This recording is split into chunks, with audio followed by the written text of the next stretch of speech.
আজকে শুরুতে একটা প্রশ্ন করি, সোডিয়াম সোডিয়াম প্লাস কি, কিংবা ক্লোরিন ক্লোরিন মাইনাস আয়ন কি? এই সব প্রশ্নগুলো পরীক্ষার কোনো সমাধান করতে গিয়ে আমাদের ভীষণভাবে প্রবলেমে ফেলে। আজকের এই ভিডিওতে মাত্র কয়েক মিনিটে আমরা শিখব পরমাণু এবং আয়নের মধ্যে পার্থক্য এবং কিভাবে চটজলদি পরমাণু এবং আয়নকে চেনা যায়, কিভাবে পরমাণু এবং আয়নের মধ্যে পার্থক্য নিরূপণ করা যায়। নমস্কার, আমি মঙ্গলদেব দাস। তোমরা এই ইউটিউব চ্যানেলে সায়েন্স মাইন্ডসেটে দেখছো। আজকের এই ভিডিওতে পরমাণু, আয়ন এবং কিভাবে পরমাণু থেকে আয়নে রূপান্তরিত করা যায়। প্রথমে বলি পরমাণু কি। পরমাণু হলো পদার্থের সবচেয়ে মৌলিক ক্ষুদ্রতম কণা। যেমন ধরো আমি, তুমি, বই, খাতা, চেয়ার, টেবিল যা কিছু আছে সবকিছুই ভাঙলে কোনো না কোনো সময়ে ক্ষুদ্র থেকে ক্ষুদ্রতর অংশ পাওয়া যাবে। আর তাকেও যদি ভাঙা যায়, যতক্ষণ অবধি ভাঙা যাবে, ঠিক সর্বশেষ যে ক্ষুদ্র অংশ পাওয়া যাবে তাকে বলা হয় পরমাণু। মানে সহজ করে যদি ভাবো, যত কিছু জীবজগতে আছে সবকিছুরই সৃষ্টি ক্ষুদ্র সেই পরমাণু থেকে। আর এই পরমাণু কিভাবে আয়নে রূপান্তরিত হয় সবকিছুই আমরা একটার পর একটা করে শিখব। প্রথমে আসি পরমাণুর বেশ কটা উদাহরণ। যেমন আমরা কি লিখি? অক্সিজেন। অক্সিজেনে লিখি ও। দেখো O2 কে যদি ভাঙা যায়, সর্বশেষ ও এবং আরো একটি ও, তার মানে ও প্লাস ও পাওয়া গেল। এই যে এক একটা ও, এটা হলো অক্সিজেনের পরমাণু। তাহলে একটা অক্সিজেনের O2 আমরা যে লিখছি O2, সেটা হলো তার অণু। সেই অণুটাকে ভাঙলে সর্বশেষ যেটা পাওয়া গেল সেটা হচ্ছে অক্সিজেনের পরমাণু, মানে ও। এই একটি ও হলো অক্সিজেনের পরমাণু। তেমন Cl2 এর Cl গুলো, ক্লোরিন কিংবা হাইড্রোজেনের H কিংবা ওজোন গ্যাস O3, তার তিনটে অক্সিজেন পরমাণু আছে। মানে প্রত্যেকটি ক্ষুদ্রতম অংশ এই ওই হলো পরমাণু। সহজে আমরা আশা করি বুঝে গেছি যে পরমাণু হলো পদার্থের সবচেয়ে ক্ষুদ্রতম কণা। এবার আসা যাক এই পদার্থের ক্ষুদ্রতম কণার মধ্যে কি আছে। দেখো পরমাণু সত্যি খুব ক্ষুদ্রতর, খালি চোখে একে দেখা যায় না, কিন্তু পরমাণুকেও ভাঙা যায়। পরমাণুকে ভাঙলে পরমাণুর মধ্যে তিনটে স্থায়ী কণা পাওয়া যায়। এছাড়া অনেক অস্থায়ী কণা আছে, সে নিয়ে আমরা পরে একদিন আলোচনা করব, কিন্তু আজকের এই তিনটে স্থায়ী কণা নিয়ে আলোচনা করা যাক।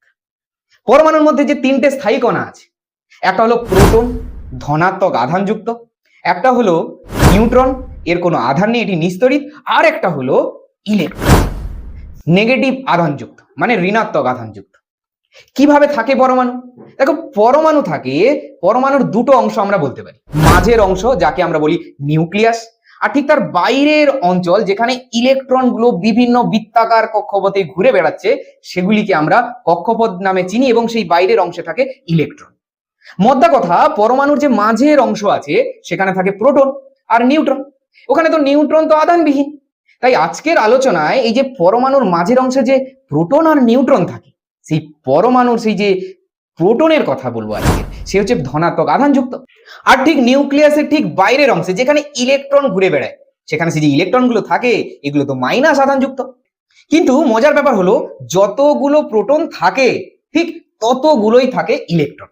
মানে যতগুলো প্লাস আধান ঠিক ততগুলো মাইনাস আধান। তাই সাধারণত পরমাণুকে আমরা বলি নিস্তড়িত। কিন্তু মজার ব্যাপার কি, যে এই পরমাণুর মধ্যে থেকে কোনো একটা কণা বাইরের থেকে আসতে পারে, আবার যেতে পারে, মানে বাইরে তার চলাচল আছে। সেটাকে না, সেটা হলো ইলেকট্রন। চাপ, তাপ, বাইরের কোনো আঘাতের কারণে পরমাণু ছেড়ে, পরমাণুর ওই কক্ষ ছেড়ে ইলেকট্রন কিন্তু বাইরে চলে যেতে পারে। আবার কখনো কখনো অন্য ইলেকট্রনও পরমাণুর বাইরে অংশে আসতে পারে। কিন্তু প্রোটন, মানে পরমাণুর যে নিউক্লিয়াসে যে আছে ধনাত্মক আধানযুক্ত প্রোটন, সে কিন্তু কখনো আদান প্রদান হয় না, কারণ এটি পদার্থের মৌলিক অংশ।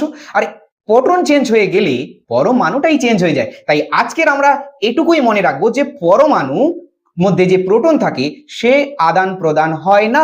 তাহলে আদান প্রদান হয় একমাত্র পরমাণুর বাইরের যে অংশ, মানে নিউক্লিয়াসের বাইরের অংশ, যেখানে ইলেকট্রন থাকে, সেই ইলেকট্রনগুলি। তার মানে পরমাণুর থেকে ইলেকট্রন বেরিয়ে যেতে পারে, আবার ইলেকট্রন আসতে পারে। এবার এই ইলেকট্রন যদি কোনো পরমাণু থেকে বেরিয়ে যায়, তখন ওই পরমাণুর মধ্যে ধনাত্মক আধান বেড়ে যায়, কারণ সমান সমান ছিল। আবার কখনো কখনো এটা হয় যে কোনো পরমাণু থেকে কোনো পরমাণু থেকে ইলেকট্রন না বেরিয়ে তার মধ্যে কোনো একটা ইলেকট্রন বাইরে থেকে সংযোগ হতে পারে, সেই কারণে ইলেকট্রনের আধান বেড়ে যাবে, মানে মাইনাস আধান বেড়ে যায়। এইভাবে পরমাণুর মধ্যে পজিটিভ এবং নেগেটিভ আধানের উৎপত্তি হয়। সহজ করে যদি আমি বলি, তাহলে একটা পরমাণুর মধ্যে ছিল প্রোটন এবং ইলেকট্রনের সমান সমান অংশ, মানে সমান সংখ্যায়, যতগুলো প্লাস ঠিক ততগুলো মাইনাস। যদি কোনো কারণে একটা ইলেকট্রন বেরিয়ে যায়, তাহলে কি হবে না, ওই পরমাণুটার পরমাণু না থেকে ওর মাথায় ধনাত্মক আধান বেড়ে যাবে, তখন আমরা তাকে বলি ক্যাটায়ন। আবার এমনও হতে পারে সমান সংখ্যায় আছে কিন্তু হঠাৎ করে কোনো একটা ইলেকট্রন চলে আসলো, যদিও এগুলো আসার অনেক কারণ আছে, অষ্টকপূর্তি, দ্বৈত সূত্র, এগুলো আমরা পরে পরে শিখবো। তবে এই ইলেকট্রন যদি বাড়তি হয়ে যায় প্লাসের সংখ্যা থেকে, তখন ওই পরমাণুটা ঋণাত্মক আধানে আহিত হয়, তখন আমরা তাকে বলি অ্যানায়ন। তাই ধনাত্মক আধান থাকলে তাকে আমরা বলি ক্যাটায়ন, আর ঋণাত্মক আধান থাকলে তাকে বলি কি, অ্যানায়ন। চলো একটা উদাহরণে আসা যাক। যেমনটাই আছে সোডিয়াম। সোডিয়াম পরমাণুর 11 নম্বর পর্যায় সারণীতে অবস্থানের, আমরা সেটা ভালো করে জানি।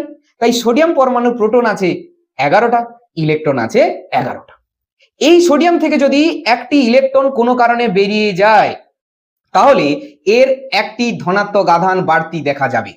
কারণ আমরা তো শিখে এসেছি যে যতগুলি প্লাস ততগুলি মাইনাস, আর প্লাসগুলি মাইনাসের সাথে আর মাইনাসগুলি প্লাসের সাথে অনবরত পরস্পরকে প্রশমিত করে আছে, আধানে প্রশমিত করে আছে। তাই একটা ইলেকট্রন বেরিয়ে যাওয়ার কারণে সাথে সাথে ওই সোডিয়াম পরমাণুর মাথায় প্লাস আধান বেড়ে গেল, তাই সোডিয়াম হয়ে গেল ক্যাটায়নে, মানে একটা আয়ন উৎপন্ন করলো যাকে আমরা বলছি ক্যাটায়ন। ঠিক একই রকম আরো একটা উদাহরণ দেখুন, সিএল, ক্লোরিন। ক্লোরিন পরমাণু, সেই ক্লোরিন পরমাণুর মধ্যে আমরা জানি 17টা প্রোটন আর 17টা ইলেকট্রন থাকে। এখন এই 17টা প্রোটন আর 17টা ইলেকট্রনের মধ্যে একটি ইলেকট্রন যদি বাইরের থেকে আসে, তাহলে কি হবে, সংখ্যায় সংখ্যায় ইলেকট্রনের আধান বেড়ে যাবে, কারণ ইলেকট্রনের সংখ্যা বেড়ে যাবে 17টা প্লাস, কিন্তু একটি ইলেকট্রন বাড়তি থাকার কারণে 18টা মাইনাস আধান হয়ে যাবে, তার কারণে সে ঋণাত্মক আধান অর্থাৎ অ্যানায়নে পরিণত। আজকের এই বিষয়ে শিখে নিলাম যে কোনো পরমাণু ইলেকট্রন ছেড়ে কিংবা ইলেকট্রন গ্রহণ করে, সে একটা হতে পারে, দুটো হতে পারে, ইলেকট্রন ছেড়ে দিয়ে তারা কিন্তু প্রোটন, এই পরমাণু থেকে তারা কিন্তু আয়নে রূপান্তরিত হতে পারে, প্লাসে কিংবা মাইনাসে, তার মানে ক্যাটায়ন কিংবা অ্যানায়নে। আজকের আমরা কি শিখলাম, কুইক একটা রিভিশন করা যেতে পারে। পরমাণু মানে নিস্তড়িত, আর আয়ন মানে তাতে পজিটিভ কিংবা নেগেটিভ আধান থাকবে। আর আয়নকে যেহেতু আমরা বলেছি দুই প্রকার, দুই ভাগে বারবার করে আলোচনা করেছি, সেই আয়ন দুই প্রকার, মানে ক্যাটায়ন। যদি ক্যাটায়ন হয় তাহলে ইলেকট্রন তার একটা বেরিয়ে গেছে, মানে লস অফ ইলেকট্রন। আর যদি অ্যানায়নের কথা বলি, তার ইলেকট্রন গেইন হয়েছে, মানে ইলেকট্রন গ্রহণ হয়েছে।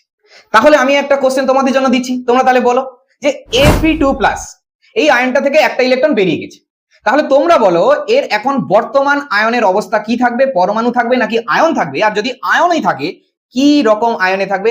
অবশ্যই চটজলদি কমেন্টে যে লিখে জানিও। আর ভিডিওটি যদি ভালো লাগে অবশ্যই ভিডিওটি লাইক করো, এবং সহজ কেমিস্ট্রি পেতে চ্যানেলটিকে সাবস্ক্রাইব করো এবং বেল আইকনে ক্লিক করে রাখো।